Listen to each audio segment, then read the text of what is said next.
If you think you understand how tennis works, if you think rankings and Grand Slam titles determine who matters in this sport, then what I'm about to tell you is going to completely shatter everything you thought you knew. So smash that subscribe button right now, because the story that just unfolded in Doha is the most shocking, most unprecedented, most absolutely insane moment in modern tennis history. And I'm not exaggerating even a little bit. Here's what just happened, and I need you to really absorb this because it defies every single rule tennis has followed for decades. Alex EALA, a 20-year-old Filipino player sitting way outside the top 100 rankings, just packed the Khalifa International Stadium to absolute capacity for a first-round match. Not a semifinal. Not a championship. A first-round clash against Teresa Valentova from the Czech Republic. We're talking complete sellout. Every single seat gone. 7,000 screaming fans creating an atmosphere that tennis has literally never seen before at this stage of a tournament.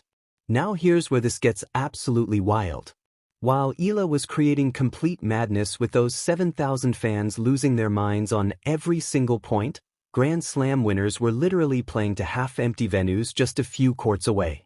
Multiple major champions, former world number ones, players with resumes that should command respect and attention anywhere they go, were competing in front of scattered audiences that barely filled 30 or 40% of their stadiums. The tournament directors in Doha looked at their entire roster of superstars and established legends and said, "You know what? This 20-year-old Filipino who's never even won a WTA title is our headliner." That decision just completely shattered how tennis scheduling has worked for the entire modern era. When those tickets for EALA's match dropped, absolute chaos erupted. Gone in minutes. Not hours. Not days. Minutes. Scalpers started appearing immediately, pricing what should have been a quiet Tuesday afternoon first-round match like it was a championship final. Security had to call for backup because the crowds outside the player entrance were getting completely out of control. For a sport where early rounds usually mean polite scattered applause and people casually checking their phones between points, this was like watching a completely different universe unfold in real time. The Filipino community in Qatar mobilized like they were preparing for the most important event of their lives. Social media absolutely exploded in the days leading up to the match. Community groups activated with military precision. Fan clubs coordinated travel, tickets, schedules down to the minute. And here's what makes this so powerful. This wasn't some corporate marketing campaign dreaming up clever promotions. This wasn't paid advertising pushing ticket sales or manufactured hype. This was pure grassroots passion from people who had been waiting their entire lives for someone to represent them on the global tennis stage. Now picture the absolutely surreal contrast happening simultaneously across the venue. Aryna Sabalenka, who has won multiple majors and held the #1 ranking in the world, walked out to maybe 30 or 40% capacity. Huge sections of empty seats staring back at her. Iga Swiatek's early matches had entire sections sitting completely untouched. These are players who should theoretically own any tournament they enter based on their accomplishments and their status in the sport. Instead, they're competing for scraps of attention while this young player who has never won a professional title commands the entire spotlight, the entire atmosphere, the entire energy of the venue. That has got to mess with your head if you're one of those established champions. Think about it from their perspective. You've conquered Wimbledon. You've dominated Roland Garros. You've climbed to the absolute summit of professional tennis. You've put in decades of work to reach the pinnacle of your sport. And then this happens. Some player ranked outside the top 100 generates more electricity, more passion, more raw energy in one afternoon than you've created all season. The psychological impact of that reality is absolutely brutal, and it's forcing tennis to confront some uncomfortable truths. But here's what EALA figured out that others haven't quite grasped yet. Tennis success in the modern era isn't just about perfect backhands and serve speeds anymore. It's about representing something bigger than individual achievement. Those Filipino fans packing that stadium weren't just cheering for clean winners or tactical brilliance. They were celebrating seeing themselves reflected on a global platform that has historically been dominated by European and American faces. This was about identity, about recognition, about belonging in a sport that hasn't always made space for them. The match itself became this incredible test of mental strength and maturity. Imagine walking onto court expecting normal polite tennis applause and instead getting hit by a sonic boom on every single point you play. That kind of energy can either lift you to heights you've never reached before, or it can completely overwhelm you and crush you under impossible pressure. EALA had to channel 7,000 people screaming her name without letting it push her into overhitting everything or trying to do too much. And her opponent wasn't some easy draw either. Valentova came in with real advantages. She's a powerful player with heavy ground strokes and a big serve that can dictate points. Plus, she had beaten EALA before in their previous meeting. The head-to-head history favored the Czech player, and statistically EALA had struggled against that particular playing style. On paper, based on everything tennis analysts look at when making predictions, this should have been pretty straightforward for Valentova. Instead, EALA showed just how much she's evolved mentally over the past 2 years.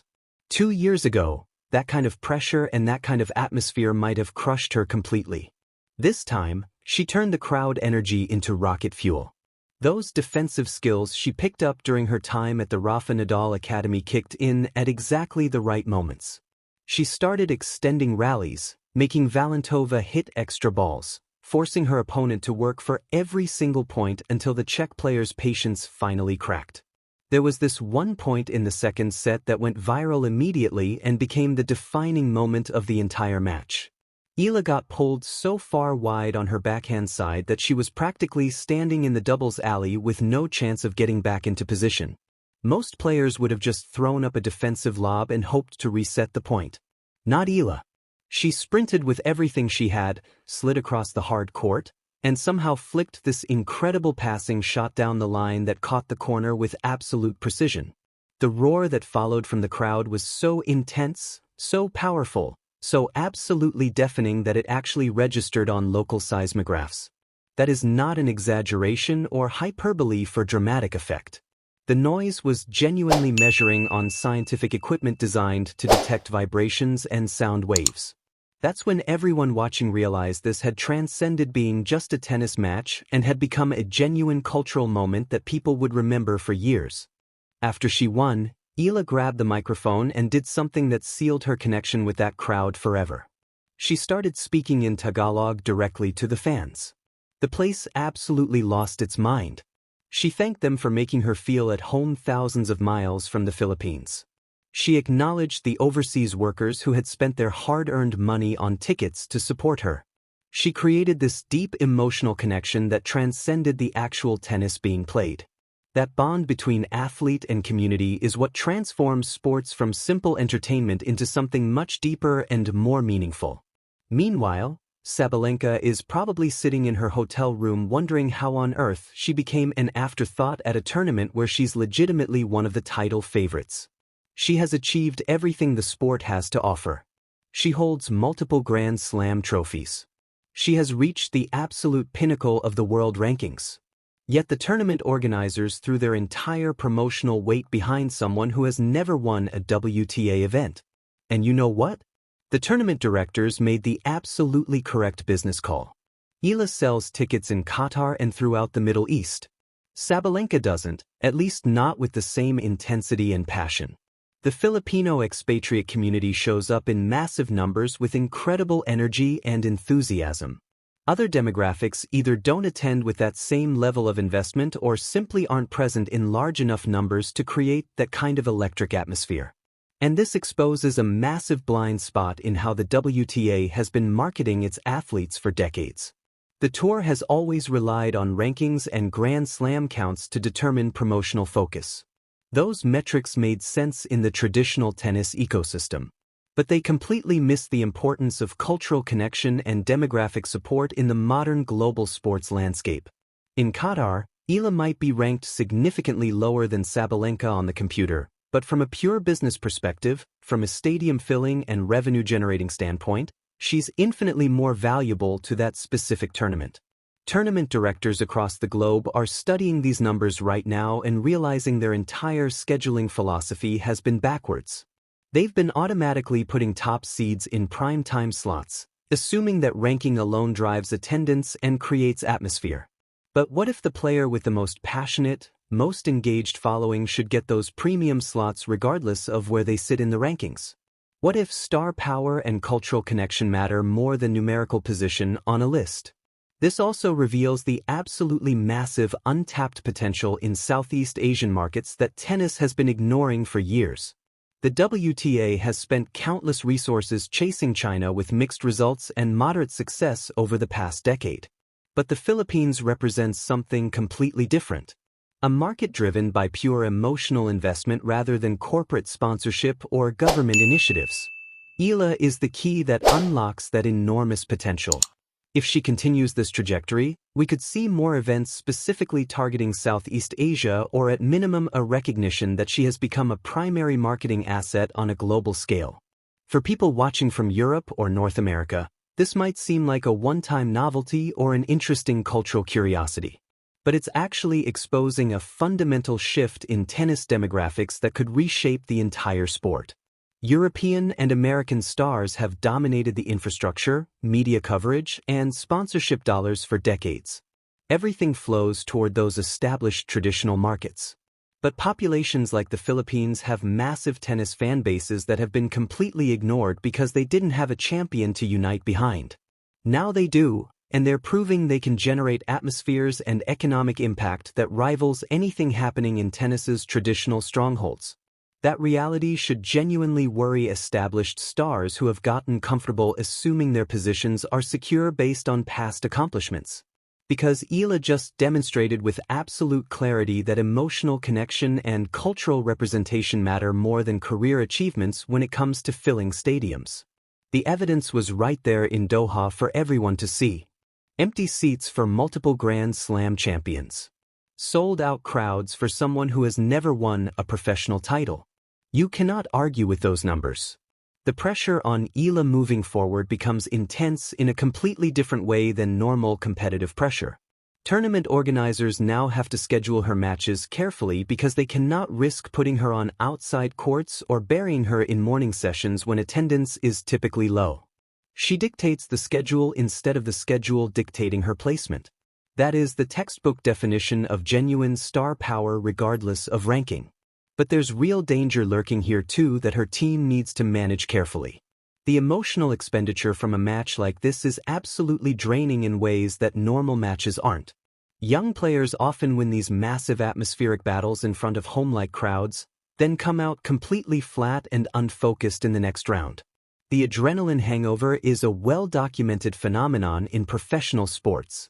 EALA's team has to manage her recovery, help her sleep properly, and refocus her mental energy on the next opponent rather than dwelling on what just happened. Regardless of how earth-shattering the crowd support was, she still has to execute tennis fundamentals against increasingly difficult opponents as the tournament progresses. Managing those sky-high expectations while maintaining competitive edge and staying grounded becomes the real challenge moving forward. Those images of empty seats at other featured matches compared to the sold-out EALA session will define how people remember this entire tournament for years to come. It doesn't matter who eventually lifts the trophy at the end of the week. The story of the Qatar Open became about Alex EALA the moment those first chants started echoing through the stadium. She injected life, energy, passion, and color into what was shaping up to be another forgettable early-season event that nobody would remember a month later. This is the future of tennis, whether the establishment is ready for it or not. Star power isn't about rankings anymore.